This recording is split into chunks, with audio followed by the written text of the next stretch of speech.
Writing. Aldo Ramírez había construido un imperio que aparecía en revistas financieras de todo el mundo. Era dueño de cadenas hoteleras, empresas tecnológicas y propiedades de lujo en varios países. Sin embargo, cada noche, cuando regresaba a su enorme mansión, todo ese éxito perdía importancia. Su atención estaba puesta únicamente en sus hijos gemelos, Mateo y Daniel. Los niños tenían 9 años y, según los médicos, sufrían una enfermedad neuromuscular extremadamente rara. Desde que eran pequeños, Aldo había gastado millones de dólares buscando tratamientos. Había viajado con ellos a clínicas privadas, contratado especialistas internacionales y financiado investigaciones completas con la esperanza de encontrar una cura. A pesar de todo el dinero invertido, los gemelos seguían dependiendo de sus deudas. Cada fracaso aumentaba la culpa de Aldo. Desde la muerte de su esposa Sofía en un accidente automovilístico 6 años atrás, sentía que debía compensar la ausencia de su madre haciendo todo lo posible por ellos. Cuando Lucía llegó a la mansión como nueva niñera, esperaba encontrar una familia complicada, pero no imaginaba cuánto sufrimiento escondían aquellas paredes. Era amable, paciente y tenía experiencia cuidando niños. Desde el primer día, Mateo y Daniel se encariñaron con ella. A diferencia de los demás empleados, Lucía no los trataba como enfermos. Hablaba con ellos de aventuras, deportes y sueños. Les contaba historias divertidas y los animaba a reír. Poco a poco comenzó a notar cosas extrañas. Los informes médicos describían una grave debilidad muscular, pero los niños parecían tener más energía de la esperada. En ocasiones movían las piernas con facilidad cuando creían que nadie los observaba. Una tarde, mientras ordenaba la sala de juegos, escuchó risas provenientes del jardín trasero. Se acercó a una ventana y observó algo que la dejó inmóvil. Mateo y Daniel estaban caminando. No era una ilusión, los dos avanzaban lentamente entre los árboles mientras perseguían una pelota. Lucía sintió que el corazón le golpeaba el pecho. Cuando los niños la vieron, se detuvieron de inmediato. Sus rostros reflejaron miedo. Por favor, no se lo diga al doctor, susurró Mateo. Lucía abrió la puerta y salió al jardín. ¿Por qué tendría que decirle algo? Daniel bajó la mirada. ¿Por qué se enojara? Aquella respuesta no tenía sentido. Lucía se agachó frente a ellos. ¿Quién les dijo que no podían caminar? Los niños intercambiaron una mirada nerviosa. El doctor Ruiz, respondió Mateo. Dice que todavía estamos muy enfermos. Y esa noche Lucía apenas pudo dormir. Durante los siguientes días observó con más atención. Descubrió que los gemelos podían caminar distancias cortas cuando estaban solos. No parecían niños completamente sanos, pero tampoco presentaban las limitaciones extremas descritas en los diagnósticos. Además, notó algo aún más inquietante. Cada vez que llegaba el doctor Esteban Ruiz, los niños se ponían tensos. Dejaban de sonreír, hablaban poco, parecían asustados. Ruiz era el médico principal de la familia y llevaba años supervisando los tratamientos. Aldo confiaba plenamente en él. Una mañana, mientras acompañaba a los gemelos a una sesión médica dentro de la mansión, Lucía escuchó una conversación. ¿Recuerdan lo que les dije?, susurró Ruiz a los niños. No intenten caminar delante de su padre. Los gemelos asintieron en silencio.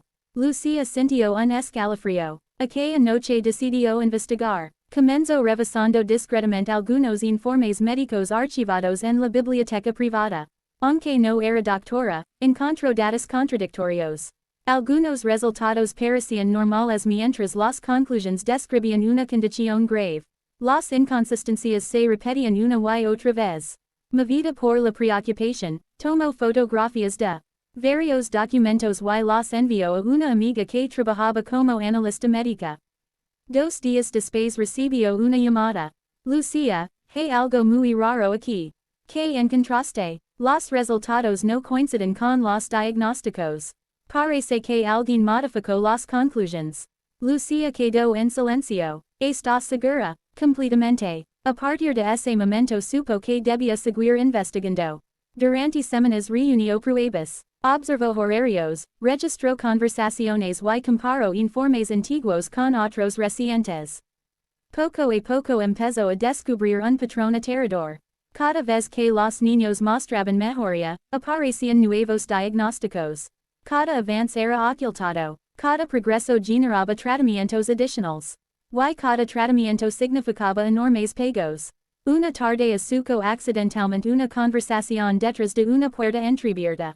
La voz del Dr. Ruiz sonaba completamente distinta a la que utilizaba frente a la familia. El próximo procedimiento debe aprobarse esta semana. Y si el millonario empieza a hacer preguntas, preguntó otra persona. No lo hará. Está desesperado. Hará cualquier cosa por sus hijos. Lucía activó discretamente la grabadora de su teléfono. Mientras cree que siguen enfermos, seguirá pagando. Aquellas palabras confirman sus sospechas. No era un error médico. Era una estafa. Los días siguientes fueron difíciles. Lucía quería contar todo a Aldo, pero sabía que necesitaba pruebas sólidas. Finalmente logró acceder a documentos financieros relacionados con los tratamientos. Las cifras eran escandalosas. Millones de dólares habían sido transferidos a empresas vinculadas secretamente al Dr. Ruiz. Facturas falsas, medicamentos innecesarios, procedimientos inexistentes. Todo formaba parte de un esquema cuidadosamente organizado. Pero lo más doloroso fue descubrir cómo manipulaban a los niños. Mateo y Daniel habían sido convencidos de que caminar podía empeorar su condición. También les hicieron creer que si contaban la verdad, su padre sufriría un colapso por la tristeza. Los pequeños obedecían por amor a él. Cuando Lucía comprendió toda la magnitud del engaño, decidió que ya no podía esperar. Pidió una reunión privada con Aldo. El millonario llegó al despacho convencido de que se trataba de algún problema doméstico. Pero la expresión de Lucía era demasiado seria. Necesito mostrar algo importante. Durante la siguiente hora, colocó sobre la mesa documentos, grabaciones y fotografías. Aldo observó todo en silencio. Al principio parecía confundido, después incrédulo, luego devastado. No puede ser, murmuró. Lucía reprodujo una grabación. La voz del Dr. Ruiz llenó la habitación. Mientras cree que siguen enfermos, seguirá pagando. Aldo cerró los ojos. Las manos comenzaron a temblar. Pero aún faltaba la prueba más importante. Lucía reprodujo un video grabado desde la ventana del segundo piso. En la pantalla aparecían Mateo y Daniel caminando por el jardín. Aldo dejó escapar un solozo. Durante años había soñado con ver esa imagen. Y ahora descubría que había estado ocurriendo frente a él sin que nadie se lo permitiera saber. Las lágrimas rodaron por sus mejillas. No lloraba por el dinero perdido. Lloraba por los años robados a sus hijos. Por los cumpleaños marcados por hospitales. Por los tratamientos dolorosos. Por el miedo que les habían impuesto. Aquella misma noche contactó a investigadores privados y a las autoridades. La investigación avanzó rápidamente gracias a las pruebas reunidas por Lucía. Las cuentas bancarias fueron examinadas. Los documentos fueron analizados. Las grabaciones fueron verificadas. Semanas después, el Dr. Ruiz fue arrestado junto con varios colaboradores. La noticia ocupó titulares nacionales. Los medios revelaron como una red de corrupción médica había aprovechado la desesperación de familias adineradas para enriquecerse mediante diagnósticos falsos. Pero mientras el país seguía el escándalo, Aldo estaba concentrado en algo mucho más importante. Sus hijos. Contrató un equipo completamente independiente para realizar nuevas evaluaciones médicas. Los resultados llegaron un mes después. La conclusión fue clara. Mateo y Daniel nunca habían sufrido la enfermedad descrita durante años. Presentaban únicamente una condición leve que requería ejercicios y seguimiento básico. Nada justificaba las terapias extremas. Nada justificaba las fortunas gastadas. Nada justificaba el sufrimiento emocional. Cuando Aldo recibió el informe definitivo, abrazó a sus hijos con fuerza. Lo siento tanto. Mateo levantó la cabeza. ¿Por qué lloras, papá? ¿Por qué debí haberlos protegido mejor? Daniel sonrió. Tú siempre intentaste ayudarnos. Aquellas palabras rompieron algo dentro de él. Por primera vez en años, el peso de la culpa comenzó a desaparecer. Los meses siguientes transformaron la vida de la familia. Los gemelos empezaron a asistir a una escuela normal. Aprendieron a montar bicicleta, corrieron en parques, jugaron fútbol, hicieron amigos, descubrieron actividades que antes creían imposibles. Cada pequeño logro parecía un milagro. Y en todos esos momentos importantes, Lucía estaba presente. Los niños la consideraban parte de la familia. Aldo también, un año después organizó una gran celebración por el 10º cumpleaños de los gemelos. El jardín de la mansión estaba lleno de luces, música y risas. Mateo y Daniel corrían entre los invitados completamente libres. Aldo observó la escena durante varios minutos. Luego tomó el micrófono. Todos guardaron silencio. Un año pensaba que el dinero podía resolver cualquier problema. Miró a sus hijos. Aprendí que incluso las mayores fortunas pueden ser inútiles cuando confiamos en las personas equivocadas. Después dirigió la mirada hacia Lucía. Pero también aprendí que una sola persona honesta puede cambiar una vida. Los invitados comenzaron a aplaudir. Lucía intentó contener las lágrimas. Aldo sonrió. La verdadera heroína de esta familia no leva bata médica ni aparece en revistas.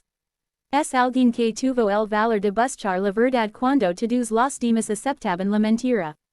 Los gemelos corrieron hacia ella y la abrazaron. Te queremos. Lucía cerró los ojos emocionada. Aquellas simples palabras valían más que cualquier recompensa. Mientras el sol se ocultaba en el horizonte y las risas llenaban el jardín, Aldo observó a sus hijos correr libremente. Había gastado fortunas intentando encontrar una cura. Había recorrido el mundo buscando respuestas. Pero la verdad llegó de la forma más inesperada. Gracias a una niñera que decidió escuchar, observar y actuar cuando nadie más lo hizo.